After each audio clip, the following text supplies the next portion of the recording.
For all of you who've come back again, appreciate it. Great to see you as always. And there's some new faces as well. So glad to have you. We're really excited. Super happy to have Lynn here. We had a wonderful lunch presentation. For those who don't know me, I'm Hope. I'm the administrator here at the museum. We're really pleased to have you. I'm going to give you a couple updates. We're really excited. Summer's upon us. We have Sam Gervais, who's with the Low Country Maritime School. They're coming back to do another week of boat building camp for kids 8 to 12 this summer. So if you know any youngsters, it's a wonderful time. We'd love to have you. We're also gearing up for our sailing program. We just got 12 brand new fiberglass Optis last Friday. They're on our deck. I encourage you to go look at them. They're so much fun. We're excited. They're so much lighter. Let's see, what else do we have going on? Be on the lookout for Friends of the Museum if you aren't already. Love to have you. But our 33rd annual Wooden Boat Show is coming up October 15 and 16, and we'll be over the next couple of months prepping for our artist reveal. So be on the lookout for your emails with that. On that note, Justin. All right. Thank you. I'm Justin McIntyre, the curator and maritime historian here at the museum. And we haven't officially posted this, but be on the lookout for our future presentations. We are going to have Nick Butler, who presented a couple of years ago. He's going to be talking about the slave trade in Charleston, as well as the Royal Navy here in South Carolina during the colonial days, so that'll be September. And then Christine Brin from North Carolina Maritime Museum in Beaufort. We have her scheduled to come down in November, so she will be talking about pirates, and then another topic that will get ironed out here over the next couple of months. So be on the lookout for postings on that. I'm going to go ahead and introduce our guest speaker, Dr. Lynn Harris, who's a maritime historian and underwater archaeologist and a professor at East Carolina University. So she's driven down from Greenville, North Carolina to be with us today. Lynn has worked all over the world, and she trains graduate students to become underwater archaeologists, which must be quite the chore at times, I imagine. But lots of fun. Sounds like a big program. If I was only, maybe switch directions. But Lynn, she's a co-director of the ECU Coastal and Marine Studies, interdisciplinary minor, chair of the North Carolina Maritime History Council, and serves on the Africa to Carolina Advisory Board, which is really interesting what they do. She's also served as a consultant for National Geographic's Drain the Oceans, which is a really neat documentary series. And she's the author of the article African Canoe to Plantation Crew, Tracing African Memory and Legacy, as well as the topic of tonight's discussion, patroons and periaguas, slave watermen and watercraft of the Low Country. So if you get the chance, you can purchase this off of Amazon or wherever they sell fine books. And as I mentioned at lunch, we're also going to be carrying some of these here shortly. So the floor is yours.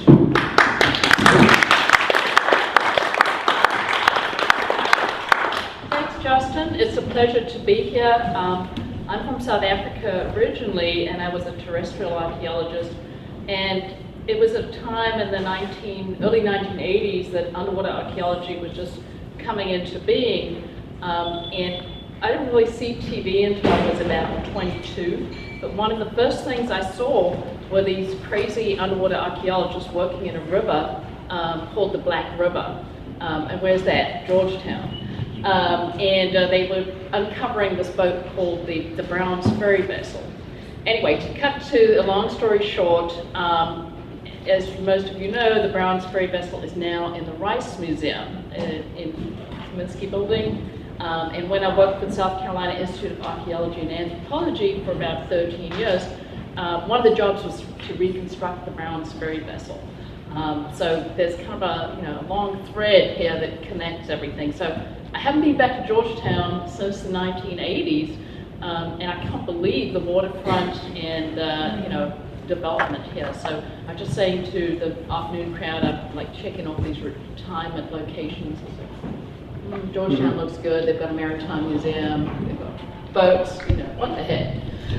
Okay, so patroons and periagas, and I'm going to explain what those terminologies mean.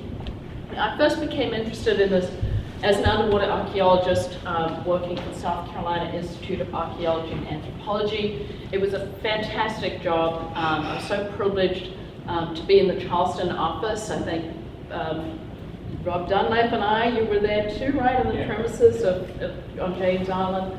And the job was to go out and to look at these, archaeological features that divers found underwater. Mostly shark's teeth, ceramics, glassware associated with plantation sites, but they would also report these small boats. And these were pretty hardcore divers. It was not, your classic Caribbean clear water. It was like diving in iced tea and fumbling around, fighting off water snakes and alligators. In fact, the interview I had was, how do you feel about diving with snakes? And it'd be fun, meanwhile I'm terrified. But anyway, the area we worked was the Cooper River, the West Branch and the East Branch, and also the Ashley River. And so these little canoes, these boats, were scattered all over the place in sloops near to docks and wharves. And I started to wonder, how were these connected to the plantations? And usually got a vague answer like, there was an itinerant shipwright that came to the plantations and built them. There were Europeans. They were based on the traditions and skills they learned in Europe. And then I started getting more into the literature and finding out about the plantations like those of the big families, wealthy families in this area. The Ball family, the Lawrence family, who had hundreds of slaves, like 300 slaves on the plantation, and they were often involved in the boat building practices and as boatmen. So started following that trajectory in the research and looking at West African maritime cultures. So I know when I found a title for that book, the press said that's crazy, don't call it this, nobody will know what it means. And they were actually right, nobody knows what it means. Let's see, go back. Patron is a West Indian terminology for captain of a boat, and doesn't denote ethnicity, either European or African, but most frequently on plantations discovered that even though a white captain's name would be on the ticket, which they had to have if they captained that boat, most frequently, because there was a black majority, that the captains were African or African American. So they were also called patrons. And then periaga is a variety of spellings, but this was basically a plantation workboat used in inland waterways and maybe along the coast. Although archaeologists do get into all sorts of arguments about did a periaga have this type of rigging or this type of hull design, the context in the literature seems to be pretty diverse. It was a workboat, usually captained by enslaved Africans.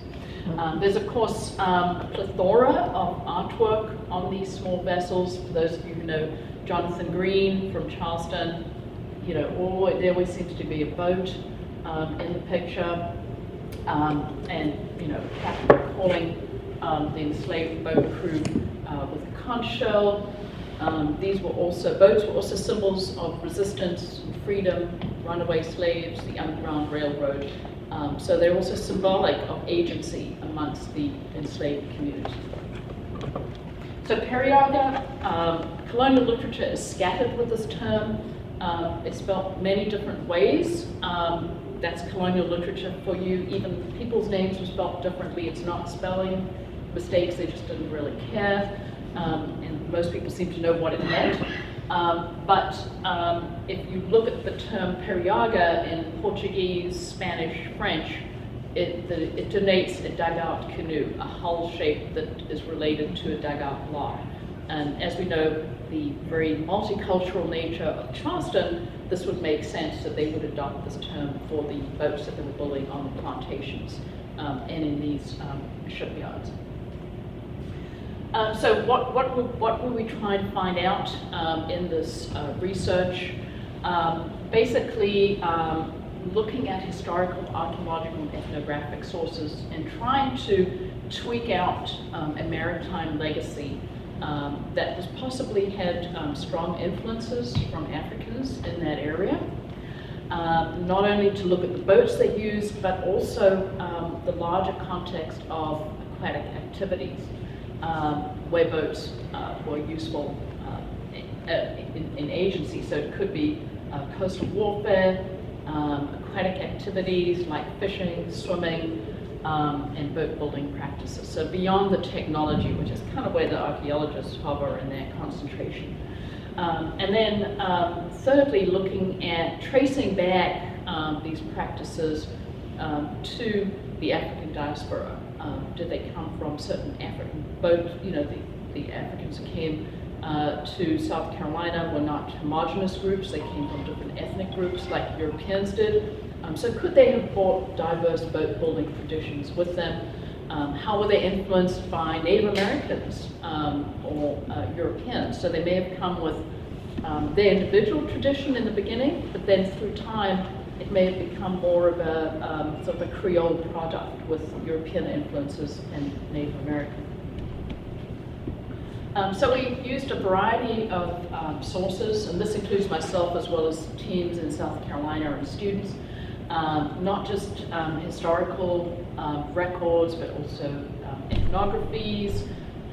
We looked at newspaper advertisements and notices, photographic collections, and material culture, being these small boats, not only underwater, but also in museums. In fact, you have one behind you. So I was very interested to see that. The challenges and biases in the research, of course, we're looking at colonial records. So we don't often know, from the point of view of the patrons, the captains of the boats, or the African Americans, what they might say about using these boats or building them. But to some extent, we can draw on the material culture in that respect. Women, there's nothing much about women and what they did on boats. You would assume maybe they helped in finishing them. Did they sail them? Did they, there's just nothing in the literature about that.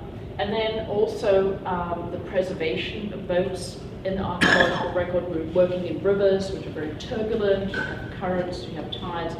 So we don't have a whole nice, pristine shipwreck sitting on the bottom of the river. We're just looking at bits and pieces of timbers, maybe a rudder, and then trying to put all this, do all this detective work and put it together and answer our questions. And then the last challenge is trying to figure out, is this boat, can you hang a label on it and say this is African, or this is Native American, or this is European? And that might be, a fruitless task, but at least we might trace influences in the design, much the same way as you would with architecture, looking at a house or a textile or pottery. So this was one thing to at least tempting to do. So starting off with the African context for these boats, early travelers depict them in artwork, engravings and drawings, paintings, and especially in areas where they conducted a lot of slave trade, like the Guinea area, the Gulf of Guinea, and you can see this small boat here and tweak out certain details that might show up in the colonial record.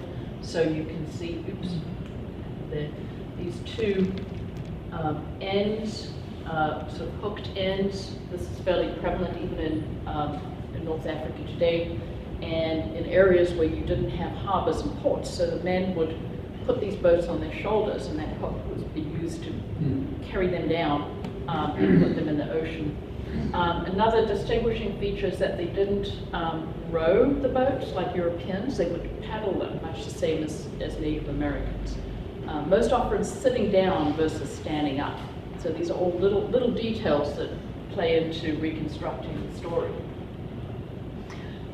This is an interesting piece of artwork from an early traveler because it shows, it's actually titled The Pirogues of the Africans. So the terminology is there, which is similar to the literature we see. And it shows 3 different boats, one with a sail, another canoe, which is more elaborately designed, and then a more simplistic version on the shore. So giving you an idea that they had different kinds of boats as well, not just one African type. And the description that went along with this particular graphic describes voyages that they undertook from North Africa, from the Guinea coast down to Angola. There was a huge journey. It was 3 months. The boats were described as being very brightly decorated. They had moons and suns and folklore painted on them. They had sails, and they usually kept a supply of food on board and a little cooking stove. And then there were also descriptions of the odd, goat or animal tied on the back so they could, have something live to cook up on board. So the idea of this, this wasn't a transatlantic voyage, but it was an extremely long coastal trip, down the coast of Africa, which is surprising to me.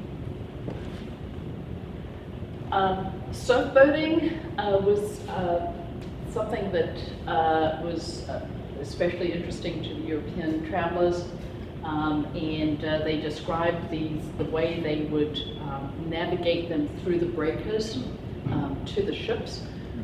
See a group of people holding onto lines and sort of pulling it ashore. They would, the trickiest part was getting them out through the waves and then coming back in without tilting over.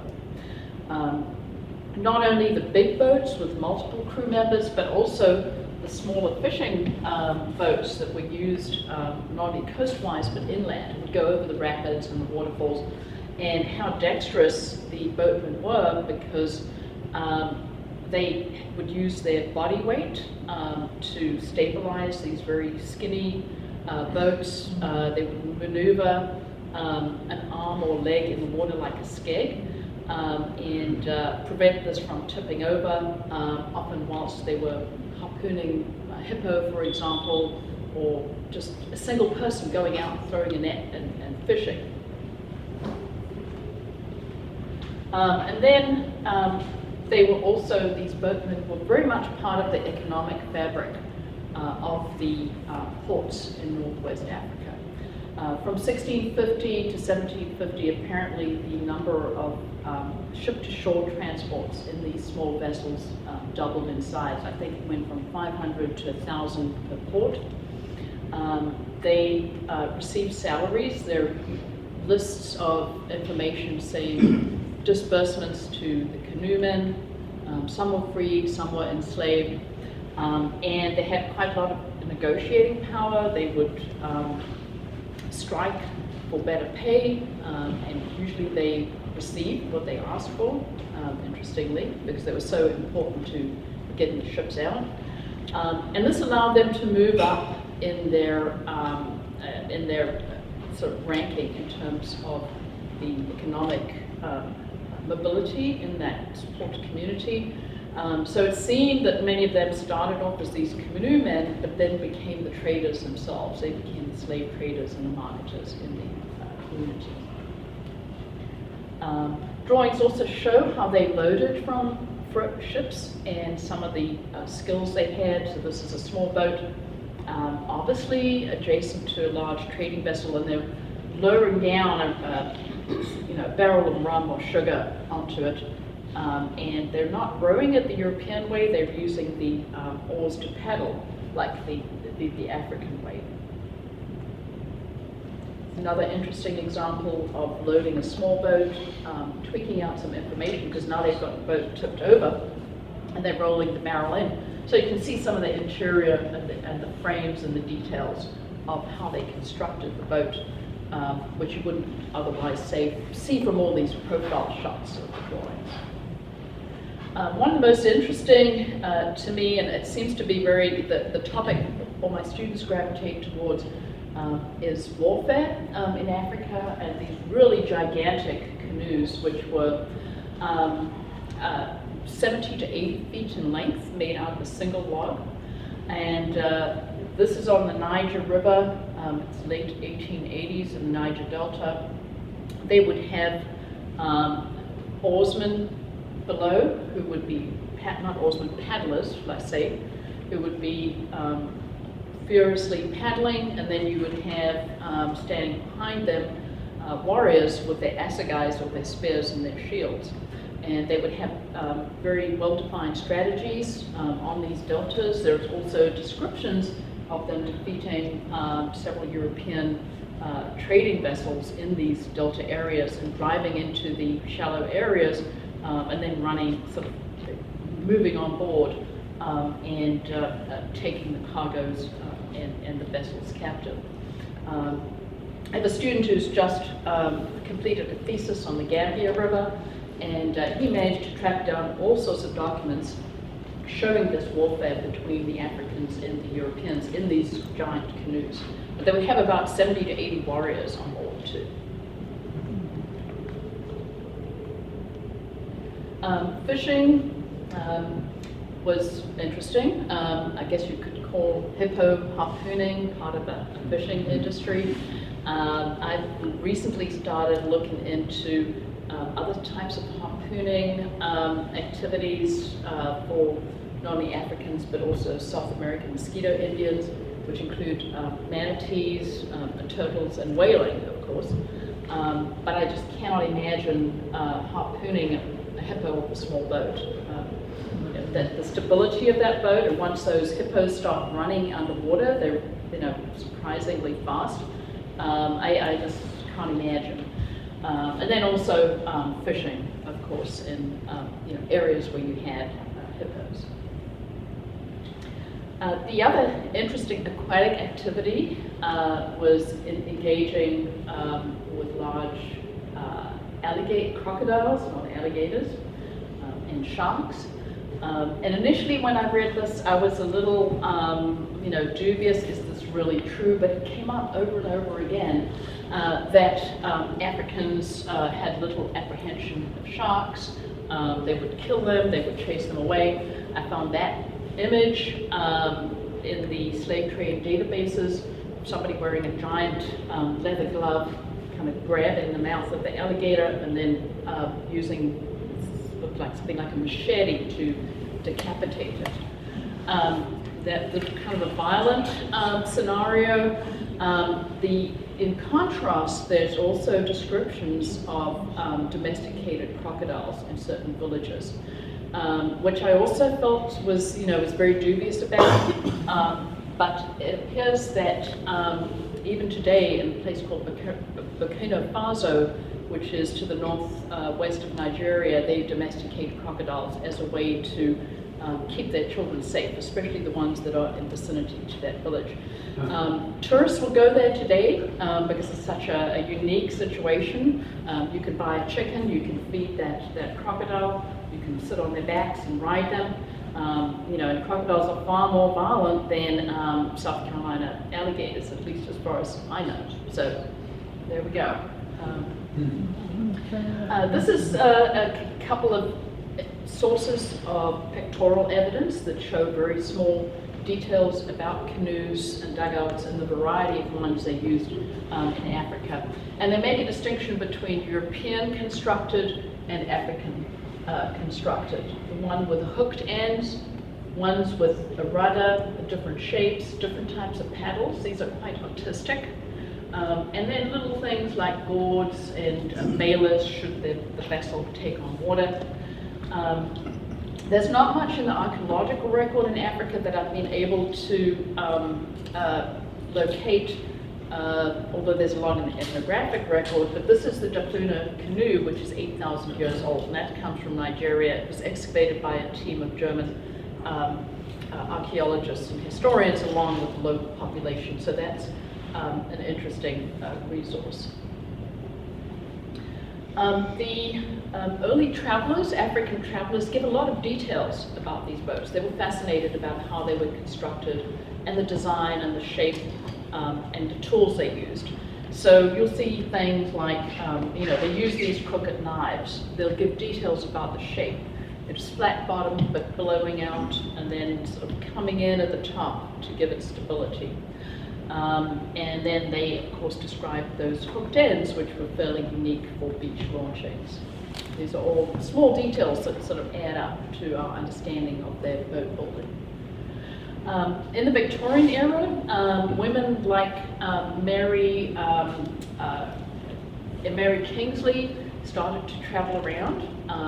She was more interested in the sails that they made and the ropes and the masts and the configurations. So she describes how they sewed these mats together as sails and how they were the color of sand. So you get a kind of a visual. And then she talks about the masts and the shrouds. So you sort of add on to the descriptions of the vessel itself and then look at the sails. We also know that in places like Gambia and Senegambia, there was a lot of weaving and textiles from the women. So this is one, I guess, contribution of women and how their role in the world of boat building and construction is contributing the sails and the weaving. More modern ethnographers, such as Jodada Verrips, he's from the University of Amsterdam, have looked at contemporary African boats, and his focus was on the design and the decoration, not so much the construction. He looked at the designs, which were often an indication of the social status of the boatmen. There were also references to the religion or else to the political allegiance of the individual. They were also sometimes simply an expression of what that person was going through that week. It might be I'm very happy, I've married a new wife, or I hate my neighbor. So it's really interesting. It kind of reminded me of somebody putting stickers on their cars. It was an individual expression of identity or sentiment. And he made the connection that a lot of this iconography and decoration was also duplicated in textiles and murals on walls and doors in Africa. So it persisted between different aspects of culture. So his conclusion or takeaway from his research is if you go down to an African beach and look at a collection of boats, they're not just random boats of decoration. They actually represent the mindset and the social consciousness of that community. So you're looking at a mindscape represented by boats. Other types of boats that are recorded in the Congo area, this is not the northwest part of Africa, this is Angola further south, often on inland waters, are these large barges, big flat boats which are rectangular, kind of like a shoebox. And you can see how big this is from the scale. How big is accurate, but they're literally leaning on the edge of the boat with their arms, their forearms, and then smaller figures propelling it at either end. And then another icon showing these naval canoes with multiple banks of oars, also in the Congo-Angola area. Some modern day pictures just to show the contrast between the north-west with the hooked ends. These are the Congo canoes today, which are more flat and square at the end. These resemble more like the Native American canoes that we have in the archaeological record.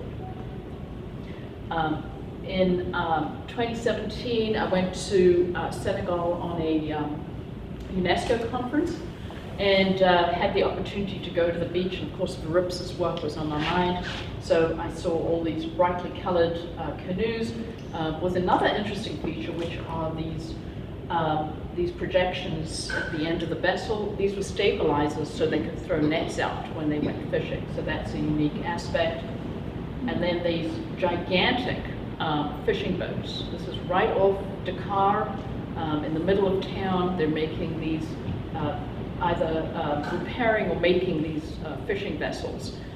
for the crew that go out on a daily basis. And again, this is what I should imagine these offshore vessels that traveled up and down the coastline look like in terms of decoration. So that's myself there just for scale to see how huge these boats are. Okay, so changing gears from plantation, from African crew to African canoe to plantation crew. Clearly from the colonial records, the boatmen were very much part of the economic fabric in South Carolina, and the same went that the planters waited for the tide and the boatmen.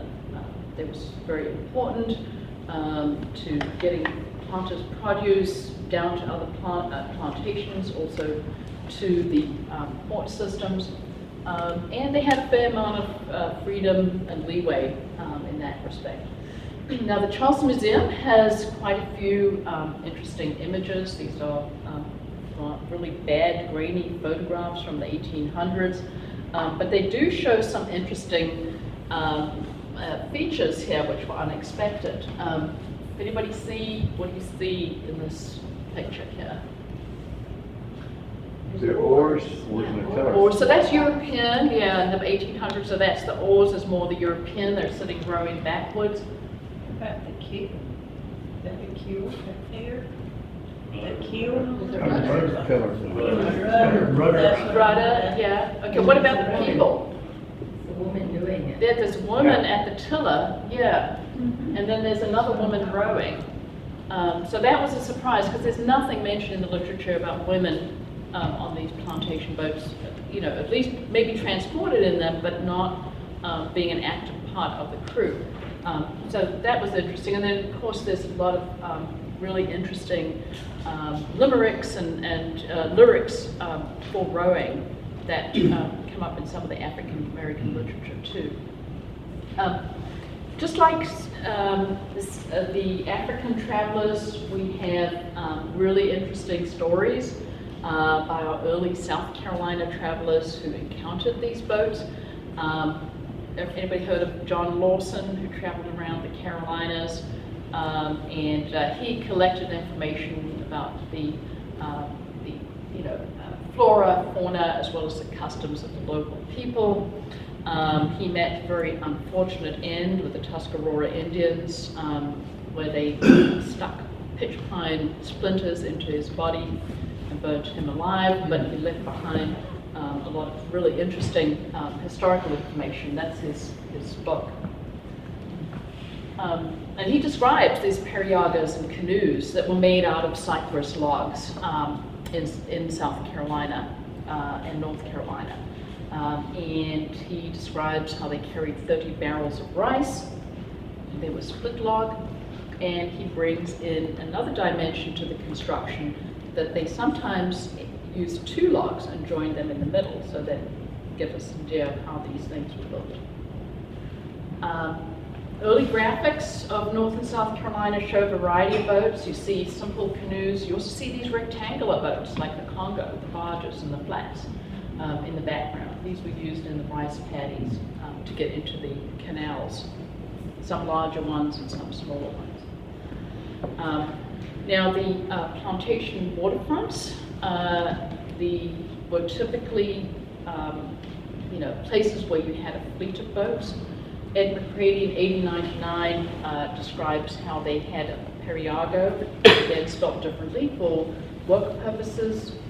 They had a trim sloop for the planter, and then you had the cypress canoes. So the suggestion is that the periago was kind of like the work truck of the plantation, and then the sloop and the other vessels were probably the Jaguar, the Mercedes-Benz, the Mustang of the fleet. So again, not just one boat, there were several different kinds used for different purposes. The local newspapers are very clear in noting the value of enslaved laborers who had boating skills, who either came from the West Indies or from Africa. So here's one, a fine, strong man who's used to going to periaga. They're describing what type of boat he was experienced with. A lad used to row in boats. That's more of a European skill. Pretty good sailor, a remarkable fisherman, a good sailor. So these had roles on plantation, and they were valued and often sold at a certain amount of money because they had these skills. Newspapers also describe boats frequently stolen, and you can tweak details out of that. It gives the dimensions, as well as details like it had a stone seat, it had a forecastle, so you can kind of, layer these onto the information we have on these boats. Here's another one, which had links of chain in the front to tie it up to a tree, and could take 3 barrels of rice. So looking at what could these boats carry? Another bit of information that appears in the South Carolina legislation is that they were reacting to boats being stolen by the enslaved laborers, which seemed to happen quite a lot, and it was met with dealing out certain punishments. So for any slave who let loose a boat, stole a boat from a landing or any place, the first offense would be 9 lashes and then the loss of an ear. So this clearly was happening quite a lot. Another interesting image from this Charleston Museum collection, and I always thought this was a periauger, but it didn't look quite right. And then I started looking at the angle at the bow, and I noticed this is actually just a barge. It's a flatboat with a sail. And we've been looking at these types of vessels in the archaeological record in the Waccamaw River, and we never saw anything like a sail or a masthead. So that's interesting. They also have large oars, so it's both being sailed and oared. The canoe form is also a feature of these flatboats. They had chine logs, which we've noticed in the archaeological record. These are dug out logs that will form the longitudinal profile of the vessel on the port and starboard area. So instead of having sort of a right angle with your planking or your frames, you use that log to form that angle. And it could be both the sides of the vessel and the front of the vessel. So there was obviously an understanding of canoe building and then incorporating this into another type of design. At least that's what we're thinking right now. West Indies, because we also have to bring that into the equation because many of the enslaved laborers came from the West Indies with planters, have depictions of these very large barges or flats. This is huge, and they've got this type of canopy, which apparently was made with framework, and then woven materials over the top, which is very similar to how they built some of the houses, enslaved houses in islands like St. Eustatius and Suriname. And this is similar to the Congo barges that we're seeing.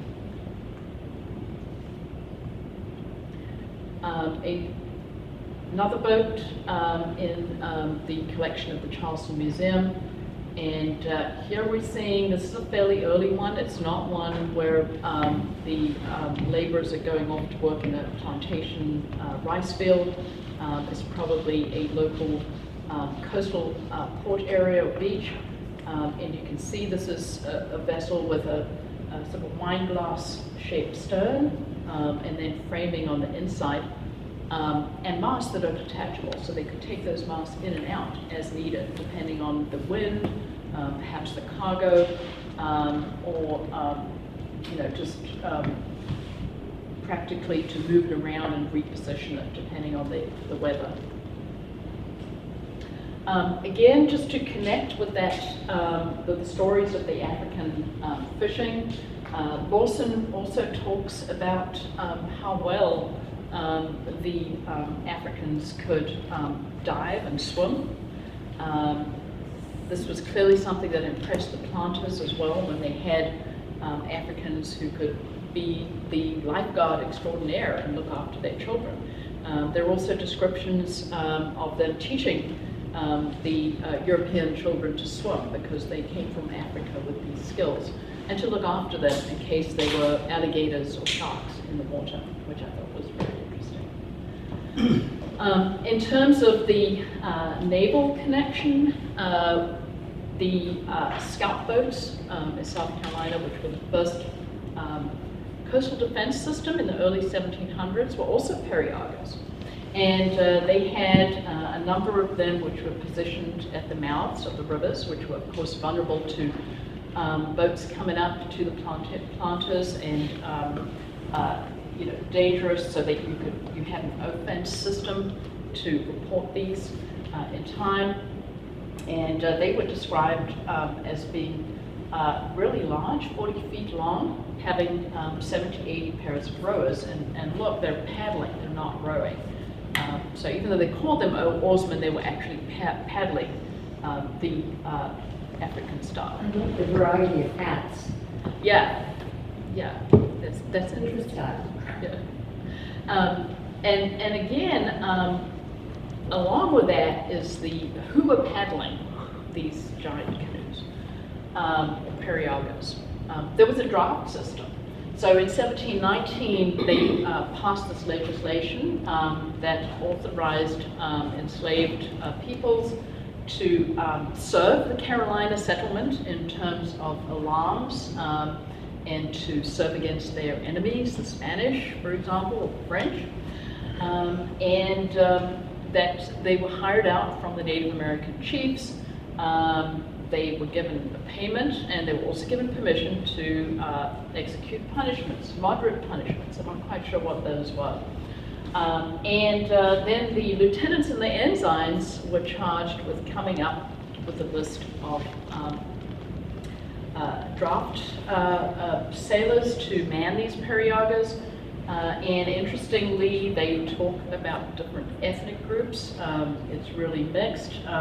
They talk about Africans, mulattoes, combination of white, black, musties, African and Indian, and then Indian slaves. So a very multicultural crew for this early colonial navy in these periagos.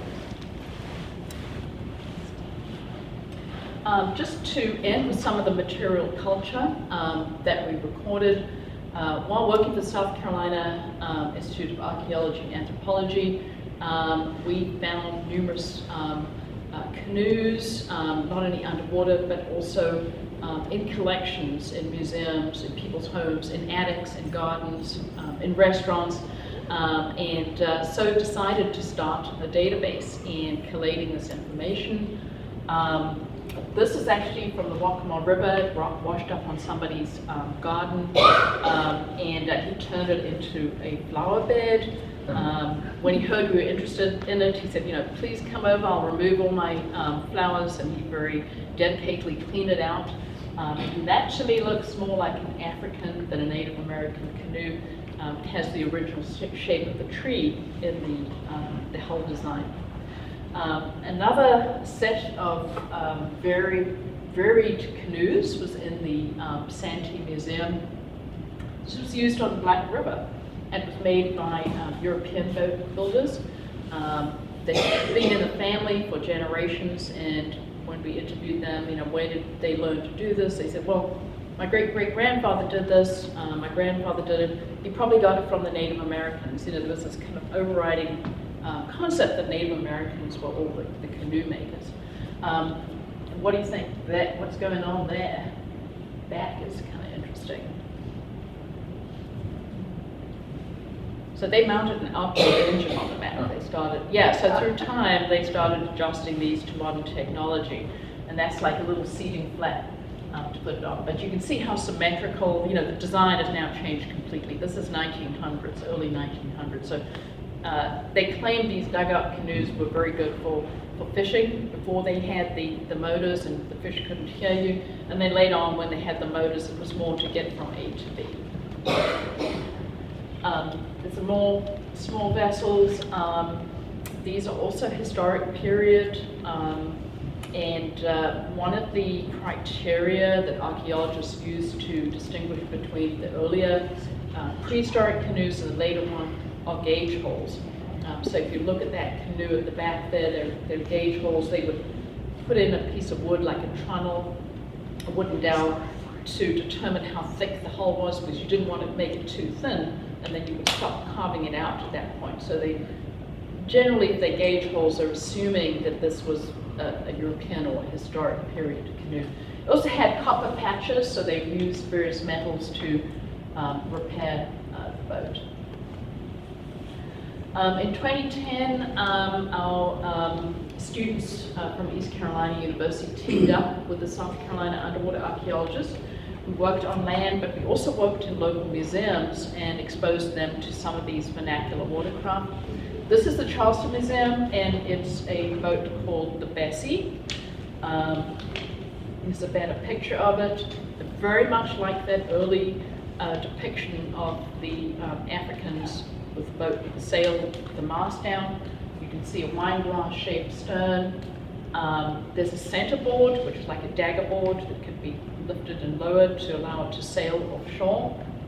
And there were remnants of paint on it. So this is about 40 feet long. You could have about 8 oarsmen in it. It belonged to the Manigault family. I think there's a Manigault family in Georgetown. I saw Manigault law offices when I walked down the street here. But the curation accession record said it was built by the enslaved laborers on the Santee River. This is another one. Now that Bessie is built out of one log. That's one huge log. The accommodation also on the Santee River is at another Middleton plantation on display, and it's made out of 2 logs, so similar to the one that John Lawson spoke about. They're 2 logs which are joined in the middle with the center line, but again, huge. These are 40 feet long. In 1987, the state systems, underwater archaeology systems, were given the charge to manage all their underwater cultural resources. And one of the best practices was to make underwater tours for the local community to create heritage trails. So one of the things we did with the vernacular watercraft that the divers had found in the Cooper River was to set up underwater trails. So this, you can see, this is kind of like diving in iced tea. But this is one of those vernacular watercraft that may have been built by the laborers on the plantation. And so we had guidelines and underwater slates to basically expose the divers to this heritage, which was not only in museums, but also underwater. So these were kind of like underwater museums, if you will. Not all of them were underwater. Some of them were on riverbanks. This is the Malcolm boat in the Ashley River. And it was one of those, now you see them, now you don't boats. You worked in a tidal window. We had to literally dig this thing out of the marsh every day, and then it was filled back in. We worked in a tidal window when we had a good long low tide. And then we did some reconstruction on the hull, and our aficionados in ship architecture came up with conclusions like, well, it looks kind of European in design, but there's something odd about it. It's flat-bottomed. The shape looks like it's kind of a canoe derivation. So these things have all been very mysterious in terms of the design. They're colonial. No, it's hard to say if it's African, it's Native American, but there's definitely something different about them. How did you discover those, if they were like underground? That one was protruding out. There were portions that were coming out at low tide. And very often the state didn't find them. Most of the people who find these wrecks underwater and on land are local divers, local people who comb the riverbanks, property owners. And it usually takes a low tide or a storm, when it'll come open. We had a naval architect working with us, Billy Judd. He was just incredible in terms of his technical drawings. So we would gather all the measurements, the photographs, and then he would take these things and put them together and come up with a reconstruction of how it looked. And then not only that, but what was the cargo capacity? How many barrels could fit into it? So this was fascinating. It's kind of like, just he had a mind, because of being an able architect, he could put all these statistics together and come up with it just from sketches. Nowadays we use 3D recording and photogrammetry, and it's far more sophisticated, but he still could, he had this real talent. And then eventually putting all these pieces together and coming up with a depiction of what these boats look like, what the sail plan looked like, what the deck arrangement looked like. And it actually reminds me very much of the model we have in the museum here of the Browns Ferry vessel. There seems to be some sort of commonality in that. This is yet another one. This is the Clydesdale vessel in the Savannah River. It was huge. It was excavated by Fred Hocker, who's now the curator of the Vasa Museum in Sweden, and his wife Emma Hocker. And this entailed bringing students from Texas A&M, East Carolina University, and people from the local Savannah community to dig it out of the marsh and study it. The last one is an interesting shipwreck. I don't have a picture of it because it was really bad visibility under the river. This is the Mepkin Abbey shipwreck. For those of you who are familiar with the Cooper River, this was Henry Lawrence's plantation, and currently it's a monastery, Catholic monastery.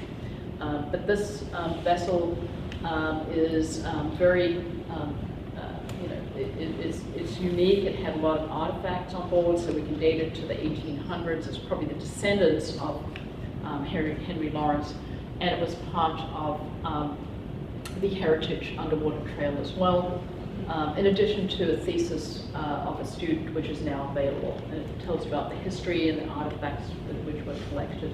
So there are numbers of these little boats out there, and probably hundreds more that have not yet been located. And then, of course, one of the things the students learn to do are the lines. So these water lines, which are really give you an idea of the shape of the hull and the performance, and perhaps connections to the people and the traditions of boat building.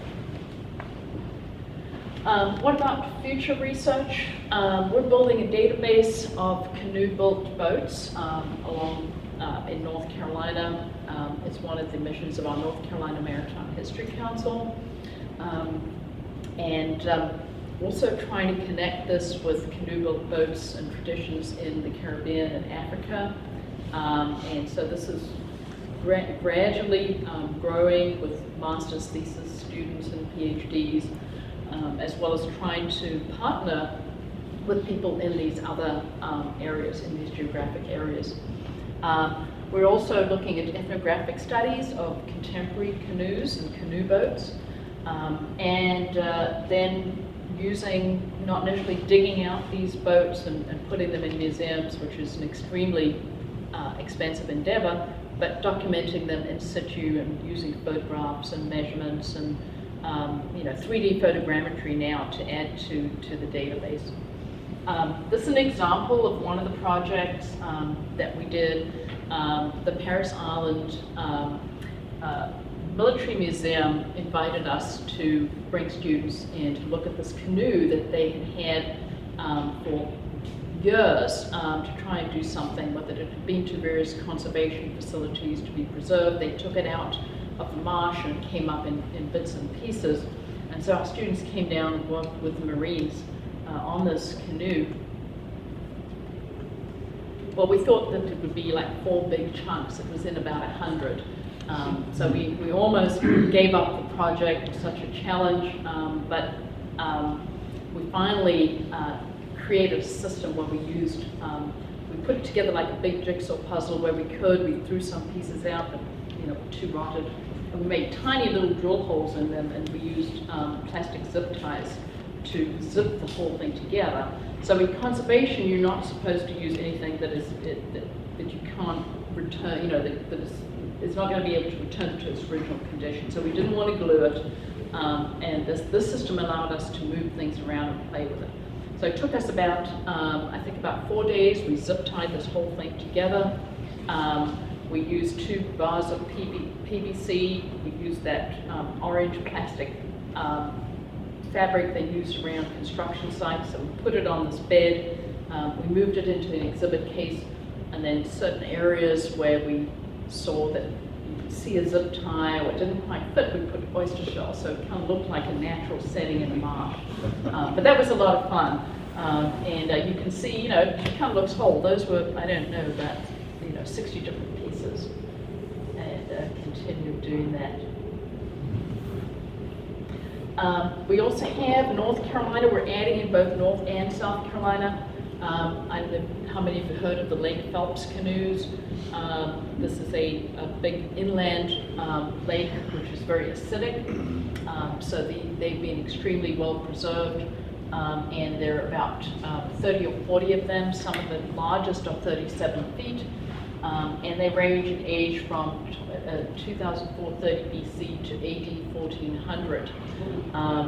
And they have artifacts in them and associated with them. These are clearly Native American, but some of them border on the, the historic period as well.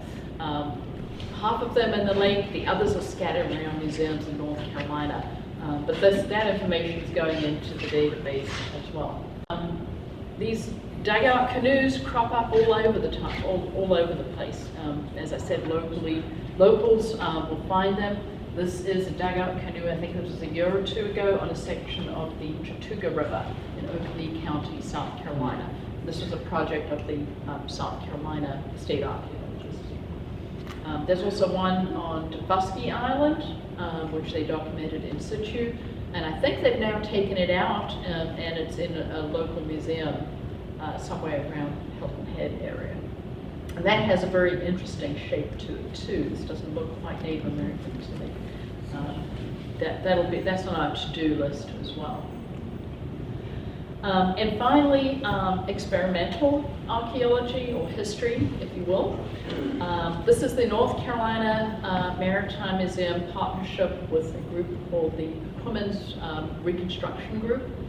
And they used historical records, and they couldn't find an entire tree big enough to make a dugout hull, but they tried to replicate the dimensions of Periaga and the look from the records. They built it and then sailed it around the coast to look at the performance of the vessel and to get the feeling of what Periaga would be like to sail. It's been in storage until it recently became a movie star, and it featured in the 2019 film Harriet. So this is a very thrilling and inspirational story about Harriet Tubman's dangerous missions on the Underground Railroad. And so if you watch that, you'll see the replica Periaga featured taking slaves and escaping on the riverways.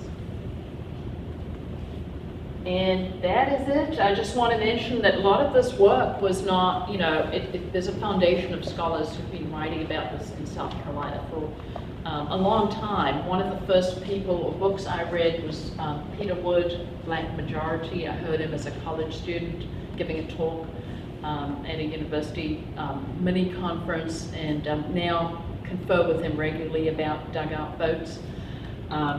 Daniel Littlefield, he was on my dissertation committee, and he studies rice culture. And then we dug some really interesting articles out of old African journals about boats and canoes, and one of them was Roger Smith, Canoe in West African History. And then there were a lot of other historians like Charles Joyner and Leland Ferguson who looked at the role of African Americans in maritime legacies.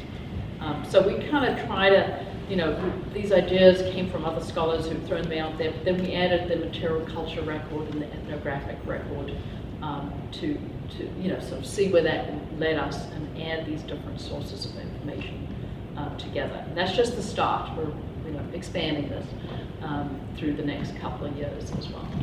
So thank you very much. If there are any questions,